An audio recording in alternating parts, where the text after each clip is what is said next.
Hey, everybody, welcome to another segment of Smarterfan podcast, where we bring you behind the veil of sports, business, and life. I'm Joe, and this is Barry. How you doing, Barry? I'm doing I'm doing great. I'm doing great. Doing great. Lot going on in the world of sports, Joe. Yes, Lots there is. going on. We got a lot to cover tonight. Mm-hmm. And oh man, there's everything is happening. So without further ado, you kick off the ball, my friend.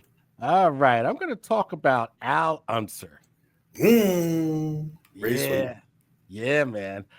He was the youngest of four boys, and he comes from a racing family because his father and his two uncles competed in the Pikes Peak hill climb in 26. in Colorado. I speak Um, in Colorado. I think that's where Pikes Peak is. I'm not sure. They crazy. That man. Yeah. Now, his oldest brother was the first hunter to compete in the Indy 500 in 58. Mm. Now, in 68, his brother Bobby became the first hunter to win the Indy 500, and he'd go on to win three. Oh So wow. now Al began his career in 57 at the age of 18, and he raced in the Indy 500 for the first time in 65, finishing ninth. Mm. Now, he won his first 570 racing for Parnelli Jones Racing, and he had a winning record of 10 races on oval, red road, and dirt tracks. All right. So now he won the 500 again in 71, but his bid for a third in a row fell short when he came in second behind Mark Donahue. Mm. Now, he won his third 500 in 78 with an average speed of 161, which was ranked second fastest at the time. Uh-huh. So, and then he raced for Longhorn Racing Team for 3 seasons before they folded in 83, and that's when he joined Team Penske. Mm. So now in 87, he was dropped by Penske. And so he put his energy into helping his son, Al Jr., get his car prepped for the 500. Mm.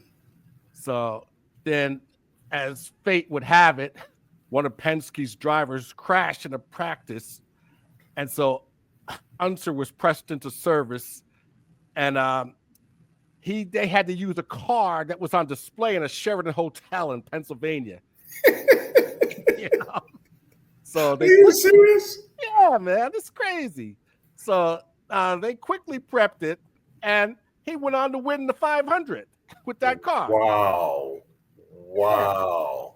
That's crazy. that was his fourth 500. That tied AJ Fort for the winningest Indy 500 driver, and it broke his brother Bobby's record of 3 Indy 500s. Mm.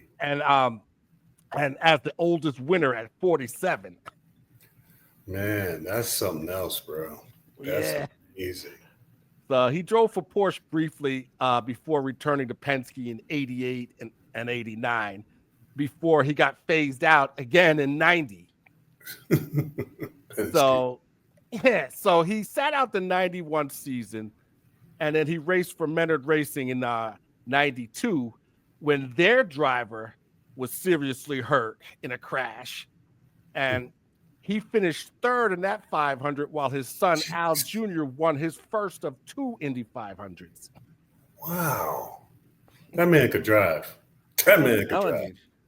I'm telling you, man. So now he retired from racing in 94, and his son Al Jr. won his second Indy 500 on his 55th birthday. Oh, that's a nice present. Yeah, I'm telling you, man. So now he was diagnosed with liver cancer in '04, Mm. and he battled the disease until he died in 2021 at the age of 82. Fighter. Wow. Yeah, yes, he was. Now, his family was not without tragedy because one of his uncles was killed in 29 testing a car. Mm. His brother was killed in 59 from his injuries sustained in a fiery crash, Mm. and his daughter was killed in a dune buggy accident in 82. Yeah, dude. I So don't even know why people ride dune buggies. Them things is they're dangerous. death traps. They're Yeah, death you traps. ride no dune buggy. Anyway, sorry. Yeah. But so It's the family is rich in history, and Oh, yeah. between Al, Bobby, and Al Jr., they've won 9 Indy 500. It's amazing. Yeah, yeah. So, just a great family. What a legacy. I'm What telling a you. legacy. So, what's going on in the soccer world? Man, it's just, I don't think people realize how explosive, probably in the last 5 years, soccer has really taken over. Like everywhere, there are teams locally, statewide, nationally, international. Like soccer has really, really become a global game. And the only way that really happens is money, Oh yeah, money. oh yeah. And when you start looking at the population of the United States, it's always been a melting pot. So it's just amazing. I mean, you don't need much. That's why it's the game. It's really the sport of the world because all you need is a ball. Mm-hmm. You don't need any Mm-hmm. special equipment. You don't need, you know what I'm saying? All you need is a ball. And what was so funny, I was doing some sports research. So guess who's on the court dribbling a basketball like it's a soccer ball? Siakam, African, right? And people are like, yo, my man got skills. I mean, he's doing tricks with a basketball. Mm. You know what I mean? Mm-hmm. And I remember back in the day, they asked Olajuwon, how does he, for such a big guy, how does he have such great feet, hips for a big man? He said, because I grew up playing soccer.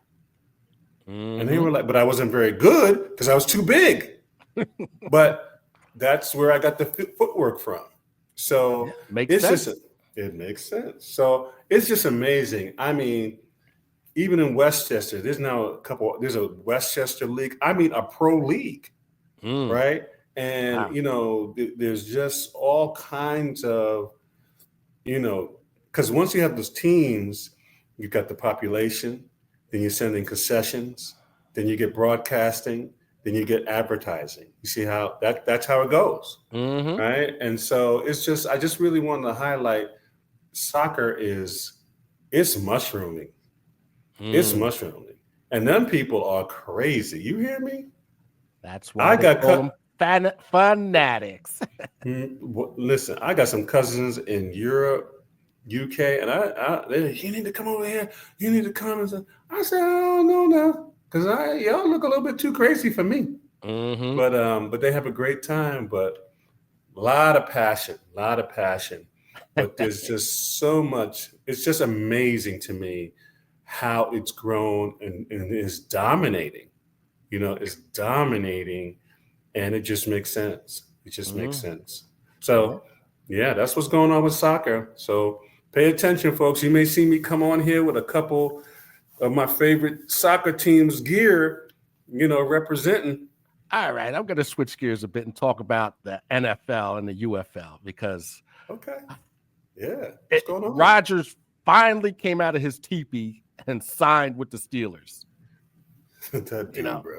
he That dude, he, bro. he signed for 1 year for 13 million. Yeah. So now this sets up a week one showdown between the Steelers and the Jets. So that's going to be interesting. you know. Yeah. Well, okay. Now Terry Bradshaw said the whole thing's a joke. He's You know, absolutely right. so I don't imagine that Rodgers is going to be wearing number 12. No, he won't be doing that. You know, He won't be so doing we'll have to see how that plays out. Now, Jamar Smith. Now that. he retired from the UFL in March, right? Okay. He was working in a Dunkin' Donuts and working on his master's, right? Okay. Then the Stallions, all three of their quarterbacks went down. Mm. So they called him back, right? Uh-huh. So now he led the team to a 3-1 record down the stretch. And he started against the Michigan Panthers in the playoffs. But they lost 44-29. So now the Panthers are going to play the DC Defenders in the UFL Championship. Wow. So That's how it goes. yeah, it's like every time I get out, they pull me back in. Hey, listen, he may get a nice little contract. Yeah, As an insurance policy. That's how sometimes, unfortunately, it goes because injuries are a part of the game. yeah, You know what I mean? And you got to have bodies to, and so that's how fate goes. But I'm happy for him, and I hope things continue to work out for him. And and he can make a living and live out his dream. definitely. Now, on a sad note, the Cowboy family lost Tom Rafferty. Really? Yeah. Wow. The center? Our center. Wow. Tom Rafferty. Yeah. Wow. He played from 76 to 89, and he bridged the careers of Staubach and Aikman. Yeah. So, wow. Think about that. yeah. And he played in Super Bowls 12 and 13. That's crazy. And it was his block that sprung Tony Dorsett in that game against Minnesota for that 99-yard run he did. Wow, Tom Rafferty. Yeah. Was it age or was he sick or? He died of a stroke. Oh boy. Yeah, so he was 70 years old. So wow. R.I.P. Tom Rafferty. Tom Rafferty. Wow. Yeah. What an anchor to the Cowboys he was. That's right. He was. So Coco Gauf won the French Open. Yes, she did. And she did an incredible job. And, I was just scouring different angles and different things about her. She's so young. They did an interview with Serena who talked about different parts of her game that she continues to need to develop. And it was just a healthy criticism. It was healthy, but some people took offense to it. And I was just like, you really don't understand. You really don't understand because she's pushing her to greatness. And she's been great, Serena, probably the greatest, right? And is trying to help this young lady to be the best version if she can, And, she's young and she's emotional, but being in that world, she's got to develop more metal, and that was one of the things Serena was saying. There's certain parts of her game that need some tuning, some tuning and getting more control of her emotions. Yeah. So they don't work against her. They work for her. Yeah. You know what I mean? And so it's just, but overall she's handling the mic well, and the different insults and slights people try to be, because she's winning, and that dynamic. And, it's just not, people think being an athlete is easy. It's not. People got envy, they got jealousy. They don't think you belong. It's their thing. It's crazy. Especially in that world. Especially in that world where there's not a lot of chocolate. Not a lot of chocolate. Exactly. Not a lot of chocolate. So they get they get their panties in a bunch when certain people win. And instead of being gracious, they become, some of them, not all of them, some of them become ugly. And it's really not good for the sport. It really tarnishes the sport. Well, look what Arthur Ashe had to go through. Could you imagine in the 70s what he had to go through? Yeah. Oh my goodness. Unbelievable. Unbelievable. Unbelievable. So, my friend. So salute Coco. Congratulations and keep marching. Clay is tough. I had a chance to play on clay. I don't know how they do it. I really don't know how to do it. It's, to me, Joe, it's like playing on ice. Imagine playing on ice. Oh yeah. and trying to chase a ball. Well, that's why they're there and we're not. You're absolutely right, Joe. So anyway, my friend. The NCAA, they finally got their settlement, right? The judge finally okayed that $2.8 billion that everybody's been waiting for. Now that means the schools will be able to pay their athletes directly now. And the settlement, this settles 3 separate lawsuits claiming that the NCAA was illegally limiting the earning power of athletes. No, they were stealing. But I'm sorry. Ooh, sorry, Joe. So the NCAA is going to pay back damages over the next 10 years to athletes who competed in college at any time from 2016 to present day. Sounds good to me. I got when you won, I got an angle for you directly from a big time administrator at a D1 school, major school. Shoot. He shared with me actually 2 schools, Clemson, and my friend at Clemson and my friend at Louisville. They both shared with me what is happening is, so he said, Barry, when we played, you had support staff, dietitian, nutritionist, training table to eat, all these supports for the athlete. Right. He said, now with the NIL and this settlement, what is happening is whole departments are being eliminated. I said, excuse me? He's like, I said, no training table? He says, no, we just saved $1 million getting rid of our training table. Because the school is like, well, you're getting the money. You got the money. Order your food. We're not going to feed you and pay you. And I said, oh, my goodness. So he said the dietitians and nutritionists, the other support staff.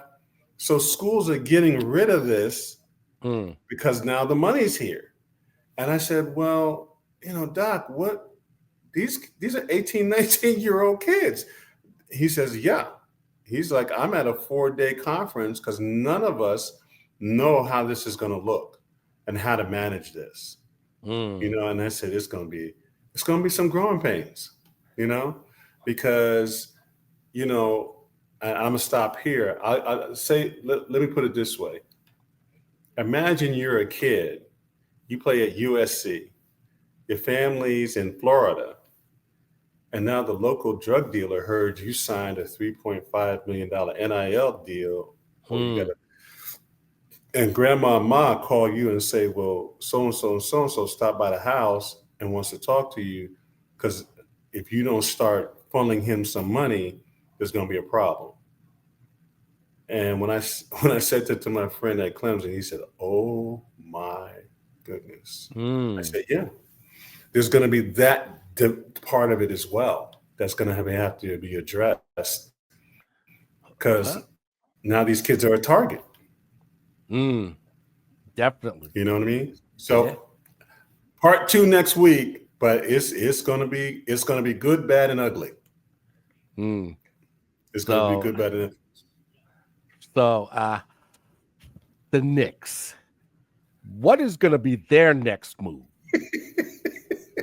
Well, I heard through the grapevine that Giannis has been hanging around in New York. I got a lot of people who wrangled me about Thibodeau, and I said, listen, they had to move on for Thibodeau. Thibodeau wasn't able to get him over the hump. Sometimes some people can get you to the mountain, but they can't get you up the mountain. And a la Doc Rivers. Bruh. Man. Bruh, Joe, don't get me started. Doc Rivers is going to go down in the Hall of Fame of all the promise but no delivery. He's like Chinese food. It tastes good, but it's not very filling. No. It's not very filling. Oh my goodness. So it'd be awesome, but they really got to get a coach. Exactly. They got to get a coach who can take advantage of the talent. Come up with a system to take advantage of the talent. I keep trying to say that you can have all the talent in the world, but if you don't have a system to maximize your talent, you're going to be the dance, but you're not going to be the queen. Mm-mm. You know, No. and so they really got to find a coach because they got the talent. They got the talent. They They got the can talent. use another piece or two, I think. Oh yeah. Yeah, and a different scheme to maximize the talent. Right. You know Yeah. what I mean? I'm like, man, y'all don't really use Josh Hart very well, Thibodeau. You got some guys who can really play. Why are you putting this burden on Brunson? You know, let him distribute. Let the defense have to play him three different ways. Like, I gotta guard him because he can score, he can pass, he can, you know what I'm saying? He can set people up. Now that's dynamic. You're just gonna have him and everybody else standing around. Yeah, come on, man. But see, that's where Jason Kidd would come in because he's familiar with Brunson. Oh, because he was in Dallas. That's right. That's right, Joe. You know? Oh man, they gotta get Jason. Because I don't think Jason is happy in Dallas anymore. Since Luka left, I don't think he's happy there. Well, they said they didn't even run that by him. That's what I'm saying. That's very disrespectful. Yeah. It's like you want me to cook, but you don't let me choose none of the groceries. Come on now. Come on now. So I think if wives' heads prevail, because I think the Knicks are in a window right now that they can win a championship, but things got to they got to get the right people, you know. And not that Tibbs is a bad guy. I just think he just doesn't have the secret sauce to get the talent to the next level, and that's kind of been the mark since he's been in the league. Close, but no cookie. Competitive, but no cookie. You know, and it's about the cookie. Another name that came up was Mike Malone. I could see that because he's New York born and bred. I could see that, and he's a good coach. He is. He's a very good coach, and I think he could get those guys over. I really do think he could get them over the hump, especially if they get Giannis.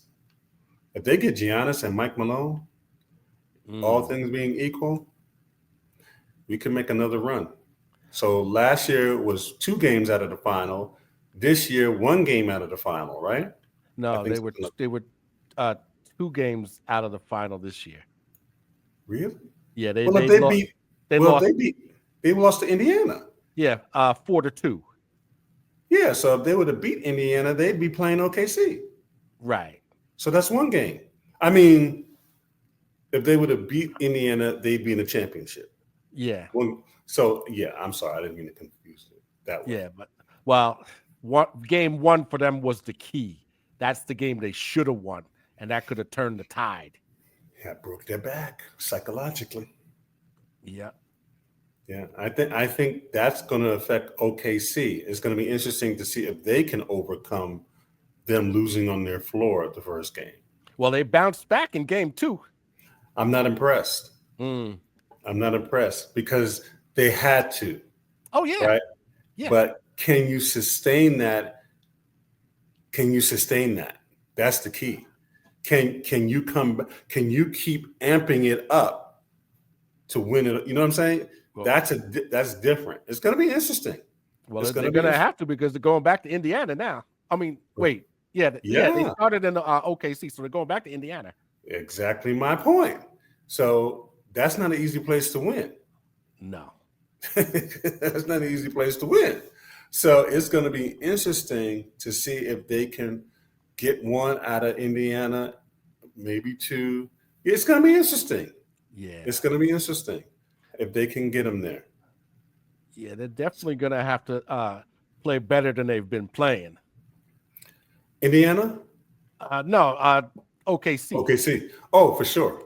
Because how can Indiana commit 24 turnovers and still win? Because they don't play no defense. They won. They committed 24 turnovers and they still won that game.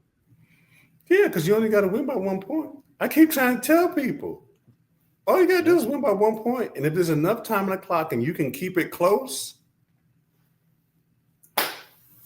How many last second shots has Halliburton made and won the game? Yeah. I think they said he's 4 for 5. Exactly my point. Game and buzzer beaters. Exactly my point. So Exactly my point, friend. So there's a lot going on. Again, a salute to Coco and an awesome job. Man, Yep. excited about to see if the Knicks can really get it over the hump and get the right player. yeah. And folks, watch out for soccer. It's taking over. And I've always loved soccer. It's very exciting. Ronaldo is one of my favorite players. Mm-hmm. And even the coverage of soccer has expanded. But let me stop, Joe, because I feel a second wind coming on. Yeah. I feel a second wind. Nah, this is where we got to wrap it up. So as we always say on Smarterfan, stay in the game. Stay in the game, folks. See you next week and be well. All right. Good night. Smarterfan.